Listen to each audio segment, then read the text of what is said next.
Hey, what's going on, guys? Welcome back to the channel. This is going to be part 3 or 4, who knows, who cares, of this bike. And yeah, we're looking to get this engine running. Stop playing around, let's get this thing rocking, man. Did a little bit of electrical work between videos, got the starter going, got that relay in, so it's all ready to be fired up. Gonna check some spark, maybe some compression, slap the carburetors on, and we're gonna get right into it.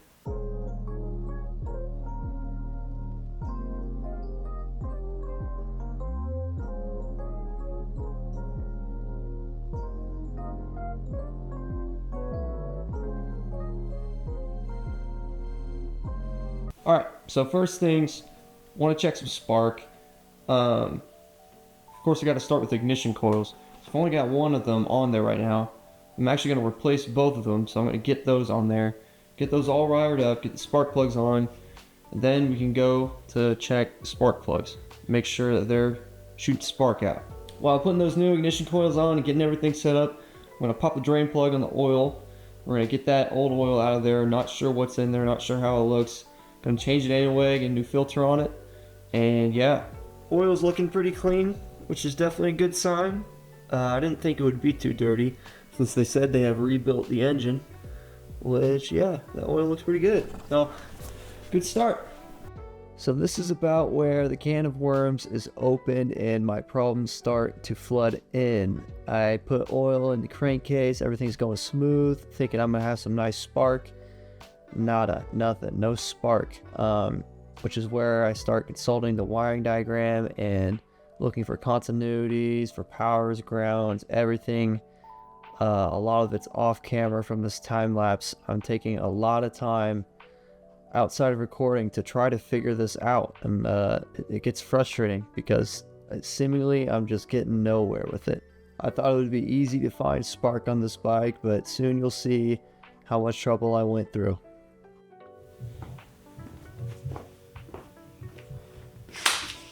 Alright guys, so obviously from what you've seen and heard from me talking, I'm sure, didn't really get too far. I was checking for spark and we were getting nothing on all four.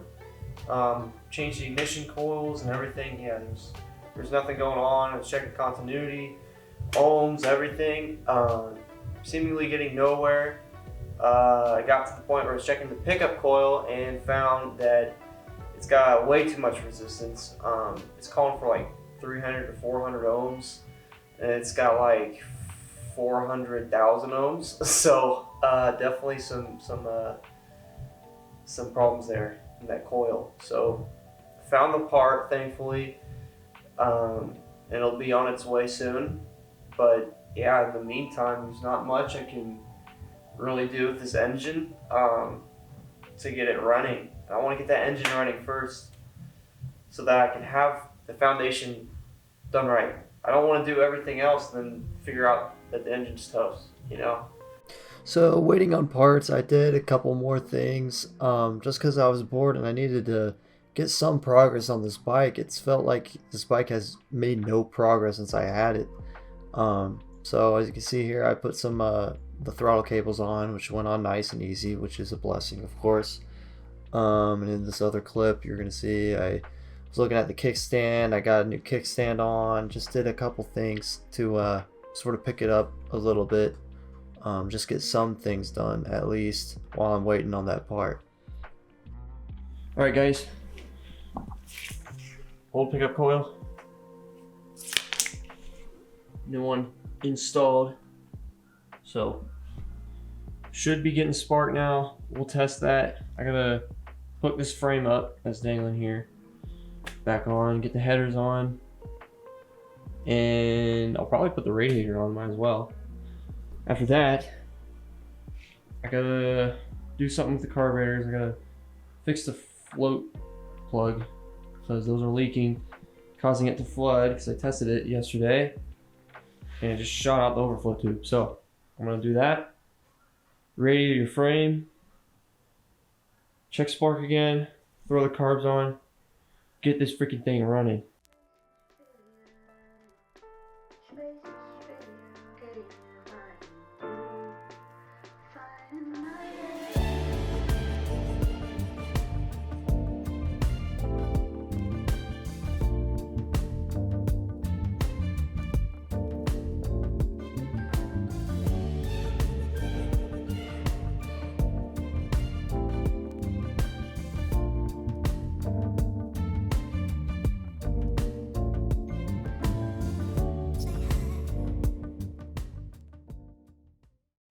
boys. I've been getting these radiator hoses sort of lined up, getting those put on. And I noticed I pulled a coolant pipe, this thing, because I noticed it looked really dirty. And guys, like,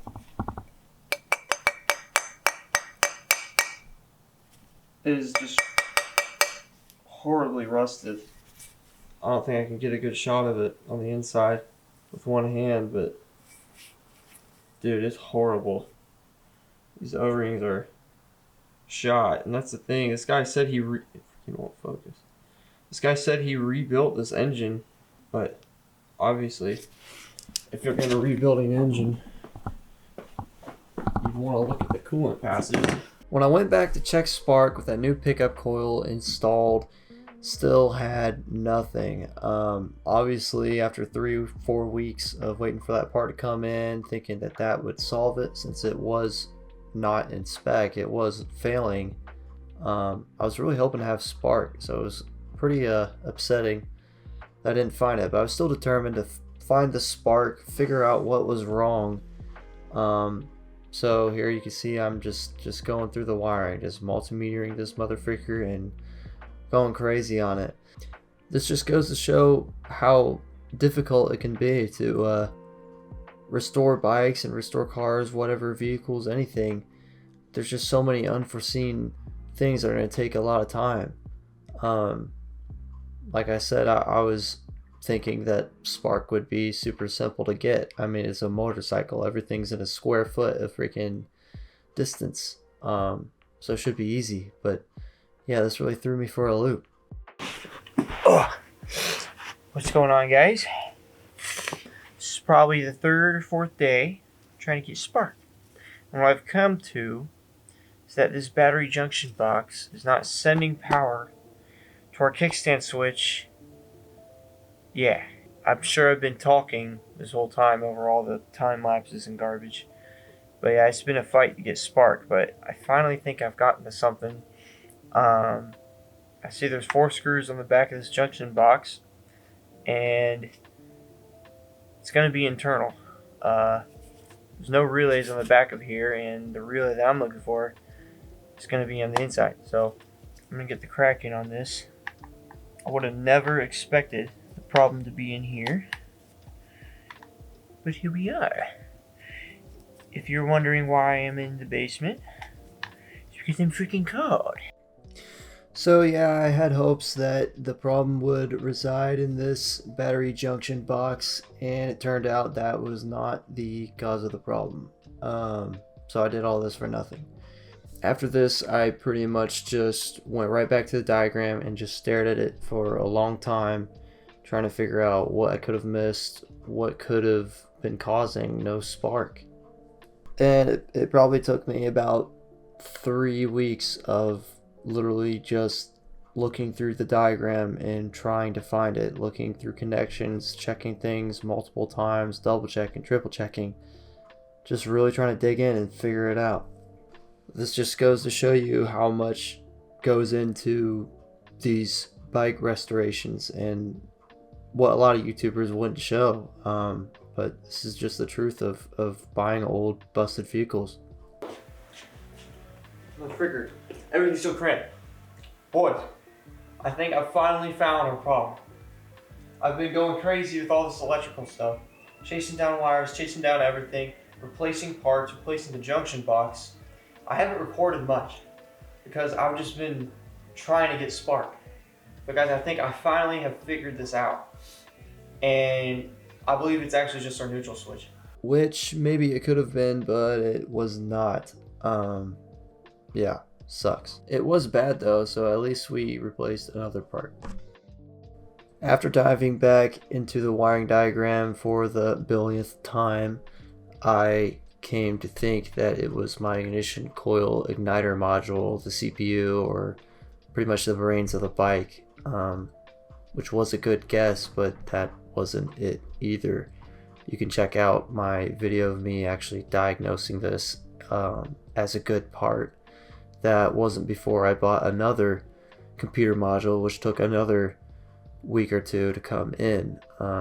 You can see where I'm going here, that it takes forever to sometimes fix bikes and fix vehicles. There's just a lot of unforeseen crap that happens that will just take up a bunch of your time.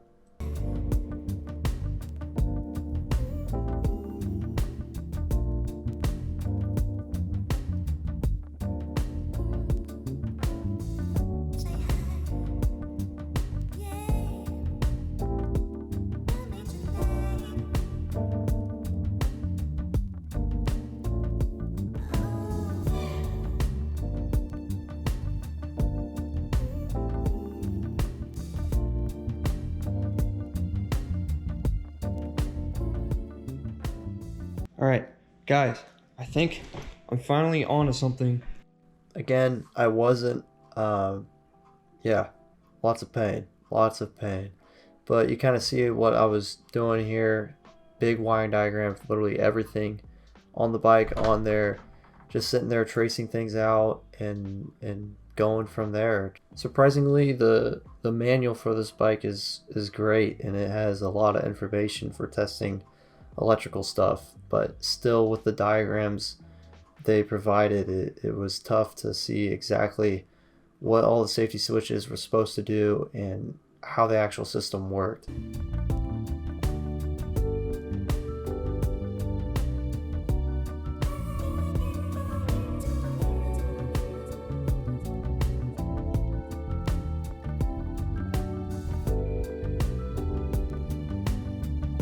At some point over this long journey of trying to find spark, I actually was able to find the problem and get spark. And it turned out that it was the 6-volt reference in our ignition switch was 12 volts, because the new ignition switch did not come with a resistor in there, because why would it? I thought I checked that multiple times, but I guess I did not. But yeah, I don't know if God was just seeing me through with it and was like, hey, you've done enough, here it is, or what. But anyways, I was happy that I just found the problem, was able to fix it up. I also should mention that at some point during our journey of finding spark, I pulled the valve cover off just to take a peek in there, and it looks really good, as you can see. Nice and clean, like a rebuilt motor should look. Though our valve cover breather thingies were nice and dirty and horrible. So yeah, this motor is a whole weird deal.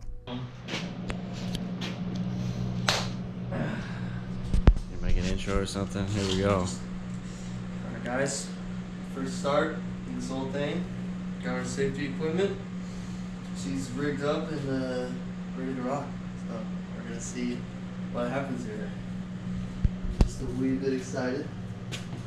For a long time coming. Kick everything up. Fuel pumps priming.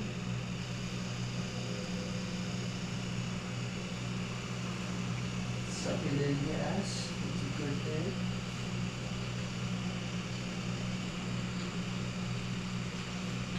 Alright. Let's see what happens here. Choke on.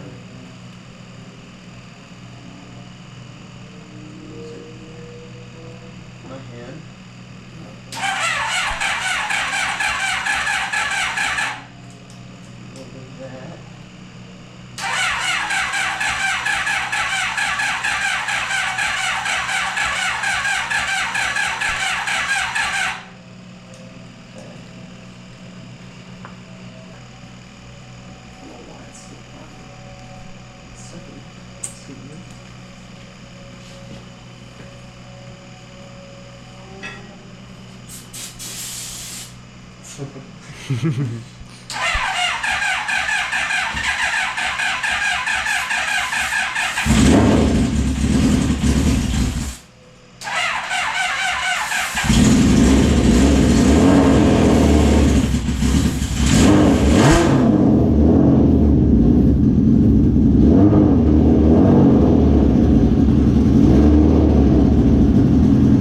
Let's freaking go!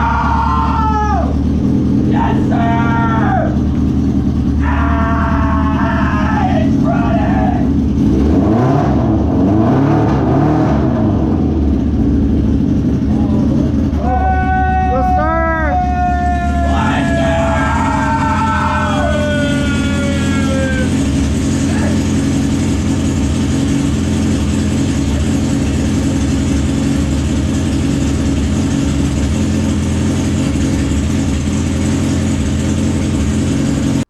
So there you have it. We finally got that engine running. Huge first step, sets the path for the rest of this bike, man. Very happy that it fired right up. Needed a little starting fluid, but you know what? If that's what it takes, I'll take it, man. But yeah, guys, that's gonna leave it here for this video. If you like it, please leave a like, comment anything you want, and I'll catch you guys in the next video.